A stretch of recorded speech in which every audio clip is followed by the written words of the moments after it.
Look at this. In 2025, 52% were already disappointed with Donald Trump's picks for his administration. So this is the guy that peddles in garbage. This is like, and I know Pete can relate to this, this is like getting drunk, driving your car into a lamppost, and blaming the lamppost.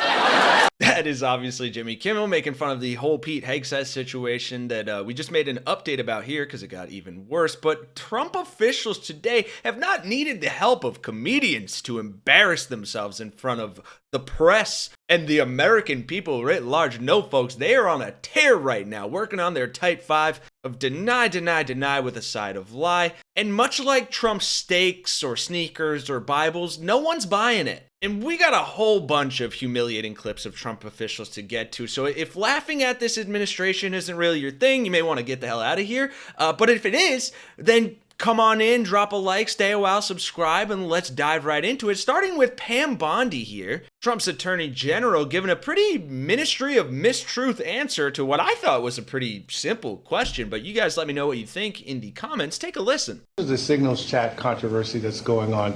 Is DOJ involved at this point? If so, why? If not, why not? Well, first, it was sensitive information, not classified, and inadvertently released. And what we should be talking about is it was a very successful mission. Our world is now safer because of that mission. We're not going to comment any further on that. If you want to talk about classified information, talk about what was at Hillary Clinton's home that she was trying to bleach a bit. Talk about the classified documents in Joe Biden's garage that Hunter Biden had access to. This was not classified information, and we are very pleased with the results of that operation and that the entire world is safer because of it. Ah, right. Joe Biden is classified documents, right? It's not like Trump did the exact same thing, or even worse, or left him in his bathroom in Mar-a-Lago. Right. No. But then there's also Hillary's emails. Don't forget about Hillary's emails, folks, okay? That was also not the same thing at all. But MAGA doesn't know that, and that's a win for these incompetent idiots. But if it's not just straight up lying or deflecting to Joe Biden, who, I'll remind you, fun fact, is not in office right now, then it's taking issue with the semantics of the term war plans. There were no sources, methods, locations, or war plans that were shared. There were no war plans discussed. We have said all along no war plans were discussed. There were no war plans discussed. Nobody was texting war plans, and that's all I have to say. Nobody's texting war plans. Nobody's texting war plans. It's not war plans. Nobody's texting war plans, and that's all I have to say. Okay, let's see. F-18s launch, target terrorists, strike drones launch, more F-18s launch, first bombs will definitely drop, first sea-based Tomahawks launch. Now, I'm not an expert on war. These don't seem like peace plans to me. Okay? I swear to God, that Kimmel bit is an absolute comedy goldmine if you haven't seen it. And still, we have to get to a few more clips of these people just getting absolutely cooked. The first one of Senator Chuck Grassley with an epic Freudian slip, as well as Kristi Noem getting absolutely bodied for this clip that she posted. And then we'll cap it off with this Harry Enton poll that is just humiliating the entire administration on the whole. Now, Chuck Grassley here, obviously not a Trump official. He's a Republican senator, but just listen to this Freudian slip he has when talking about Donald Trump's other imploding constitutional crisis situation about judges. How do you feel about calls for impeaching these lower court judges? Say that again, please. How do you feel about the calls for impeachment of some of these lower court judges?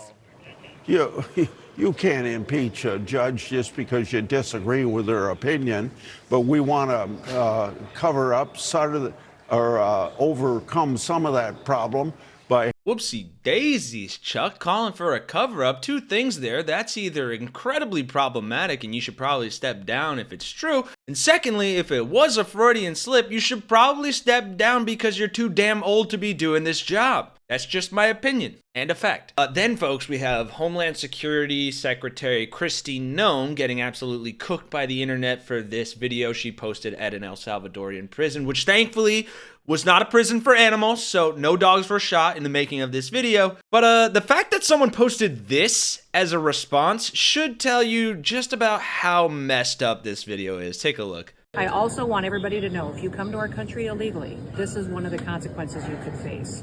First of all, do not come to our country illegally. You will be removed and you will be prosecuted. But know that this facility is one of the tools in our toolkit that we will use. So what is the state of the Trump regime right now? Well, it is puppy murderer Kristi Noem going for a photo op in an El Salvadorian prison where a bunch of people were deported without due process, despite a judge's order. I can't believe that sentence is real. But here at last, folks, is the good news question mark. I mean, hard to paint all of that in a good light aside from how humiliated they are getting. And according to a new poll from Harry Enton, the humiliation is doing the opposite of the stock market of late and skyrocketing. There's a lot of interest in this story, all right? Google searches this week versus last week for these topics. For The Atlantic, how many people are searching for The Atlantic? Up 900%. That is the highest on record since Google searches began. They started tracking them back in 2004. How about for Signal, of course, the app on which this all occurred? Up over 1,000%. Again, the highest on record. It has gone up through the roof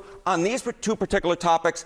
Whether or not people ultimately end up caring and it changes their minds about the administration, that's one thing. But the interest at this particular point is absolutely there. People are interested in this story. Trump's cabinet to this point before this was already on somewhat, I don't know, we call it thin ice with the American people. What do you have? Absolutely. I mean, here we go.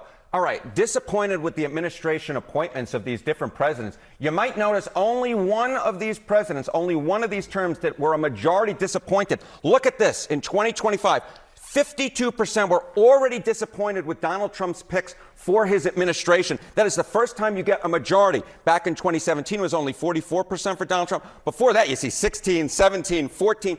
Joe Biden's picks were not, in fact, polled, but less than 40% disapproved in separate Pew polling. So the bottom line is, even going into this, there was already a lot of skepticism about Donald Trump's picks for his cabinet, for his appointments. There's no doubt in my mind that this number will almost certainly tick a little bit upwards because we already were dealing with a public that was quite skeptical. This story can only make things worse, Kate. So yeah, I guess the silver lining here, folks, and you let me know if you agree down below in those comments, is that Trump's administration, his cabinet picks, everyone and their mother is getting roasted and cooked online. Their approval and competence ratings are sinking and people are paying more attention than ever. And despite the real world consequences of all of these people effing around, I can't help but feel at least a little bit optimistic that the sheer embarrassment this is putting on our country and us as Americans will hopefully lead to more people getting involved, more people voting when the elections come around again, and simply more grassroots political activism. And if that is something you can jive with, then please,